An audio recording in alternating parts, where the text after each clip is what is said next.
Assalamualaikum warahmatullahi wabarakatuh. Jumpa lagi di Pak Maf Channel. Sekarang saya akan membahas tentang pola kalimat bahasa Inggris atau English Sentence Patterns. Pola yang pertama, pola yang paling singkat atau simple adalah SV, subject dan verb. Nah, itu. Subject mestinya harus noun atau pronoun dan verb. Verb yang pola ini biasanya selalu adalah verb yang intransitif, yaitu verb yang tidak memerlukan objek seperti kata datang, pergi, tidur, dan lain sebagainya. Oke. Pola SV contohnya adalah misalnya I am sleeping. S-nya I, verbnya am sleeping. Kemudian all fish can swim, misalnya all fish itu adalah subjek, can swim adalah verb, nah itu SV, semua ikan dapat berenang. Pola yang kedua adalah SVC, subjek, verb, complement. Dalam pola SVC ini, komplementnya biasanya disebut subject complement atau komplementnya subjek. Nah, apa itu komplement? Pelengkap, melengkapi subjek. Nah, verb yang dipakai dalam pola SVC ini disebut linking verb. Jadi verb ini verb penghubung antara subjek dan komplementnya. Jadi pola ini menggunakan verb yang disebut linking verb. Linking verb jenisnya adalah be, yaitu to be, seperti am, is, are, atau was, were, dan kata-kata seperti look, lihatan, kemudian kata seperti feel, merasa, turn, berubah, get, dalam hal ini yang bermakna menjadi, bukan bermakna become, taste, rasanya, terasa, kemudian sound verb, bukan sound yang bermakna bunyi, yaitu sound, terdengar atau kedengaran. Nah, itu verb itu diikuti oleh complement. Oke. Contoh, misalnya she is beautiful. She subject, verbnya itu is, beautiful-nya adalah complement, jenisnya kata sifat. Siapa yang beautiful? She. Ya, jadi is-nya di sini penghubung, tidak ada terjemahnya. Dia cantik. Siapa yang cantik? She. She-nya cantik. Nah, itu complement, pelengkap. Jadi beautiful pelengkapnya subject. She is beautiful. You look happy. Nah, you subject, look itu verb, happy itu complement. Siapa yang happy? You. Nah, look-nya itu linking verb seperti bagaimana be. This food tastes delicious. Food, makanan ini rasanya enak. This food subject, tastes itu verb, delicious itu complement. Oke, itu adalah pola SVC. I am a student. I itu subject, am itu verb, a student adalah complement. Siapa yang student? Siapa yang siswa? I. Nah, itu complement itu. Jadi subject complement, pelengkapnya subject. Si subject itu ya a student. Nah, itu pola SVC. Pola yang ketiga adalah SVA, subject, verb, adverb. Subject, verb, dan adverb atau keterangan. Itu ya, subject, verb, keterangan. Oke. Contohnya apa? The horse runs fast. Subjeknya ada the horse, verbnya itu runs, berlari, fast, cepat. Nah, bagaimana menanyakan how itu adverb. Bagaimana larinya? Fast, cepat. Maka itu adalah adverb, adverb keterangan cara berlari, adverb of manner. Nah, jadi the horse itu adalah subjek, runs itu verb, fastnya adalah adverb. Nah, itu. Oke. Contoh lain adalah the post office opens at 7. Kantor pos buka jam 7. The post office subject, opens verb, at 7 adverb keterangan. Kapan? Keterangan waktu, berarti adverb of time. Kapan buka? Jam 7. Nah, jadi the post office subject, opens verb, at 7 adverb keterangan. Keterangan ini menjelaskan verb. Buka jam berapa? Kapan buka? At 7. Itu. Bagaimana tadi yang pertama larinya? Fast, itu juga adverb. Contoh yang lain adalah she lives near the river. Misalnya, she lives near the river. Dia tinggal dekat sungai. She subject, lives verb, near the river keterangan. Di mana? Di dekat sungai.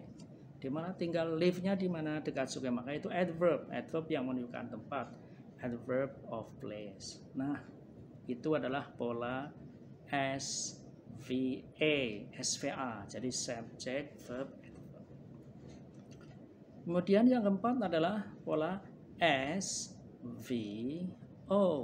Subject, verb, object. Nah, di sini pastinya verbnya adalah yang membutuhkan objek, yaitu verb transitif. Seperti misalnya membaca buku, membaca apalah bukunya, itu objek yang dibaca. Buku nanti itu objek. Menulis surat, surat itu objek, objek yang ditulis. Mengirim pesan, nah pesan yang ditulis itu objek. Contoh dalam bahasa Inggris misalnya, my brother is writing a letter. Saudaraku sedang menulis surat. My brother itu subjek, is writing. Nah, itu kalau verb berarti antara auxiliary dengan verb. Ing-nya itu terus satu rangkaian menjadi verb. A letter itu adalah objek. Apanya yang objek yang ditulis? Nah, ini coba perhatikan ya. Jadi beda dengan adverb. Adverb verb menerangkan verb, bukan memenuhi ya. The woman likes flowers.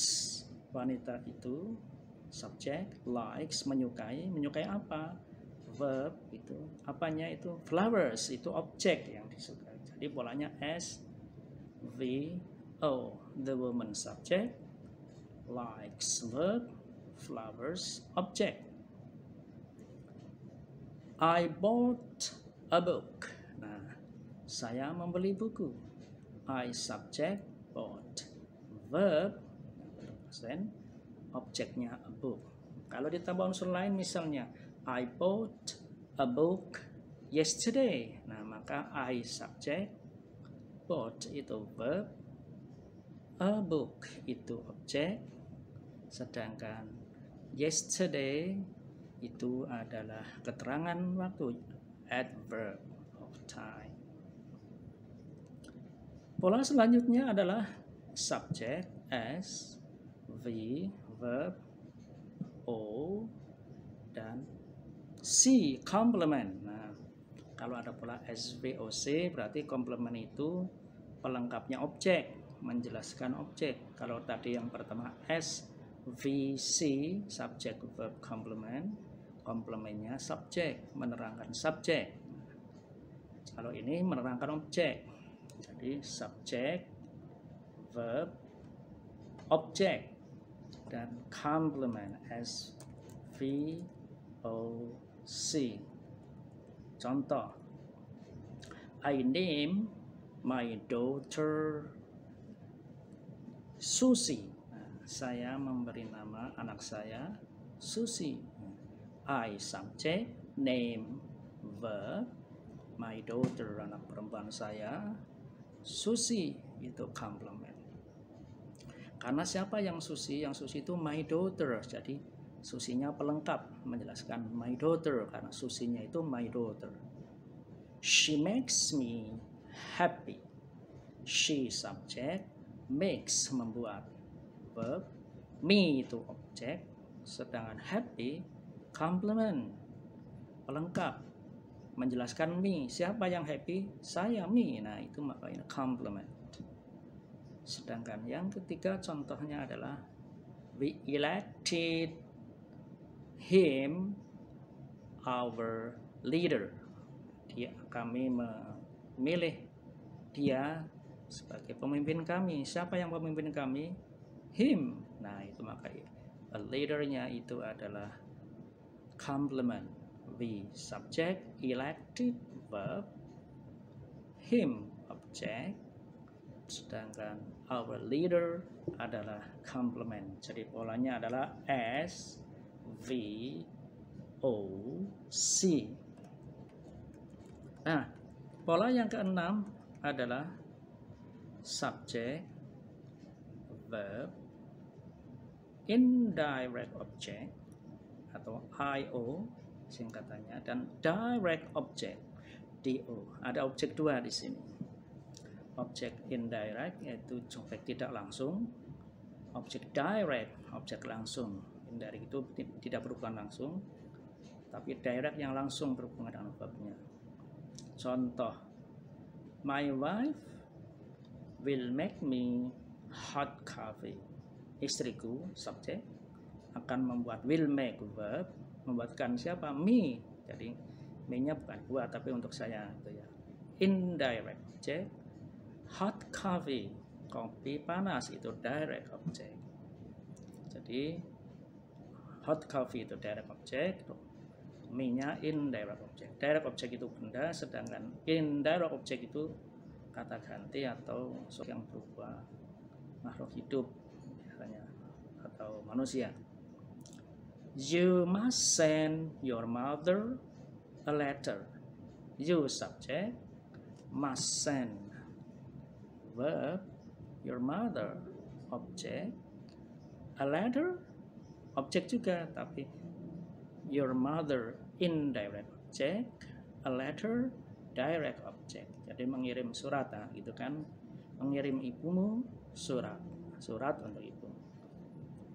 Kemudian contoh lain, Shelley has given John red flowers. Shelley telah memberi John bunga merah.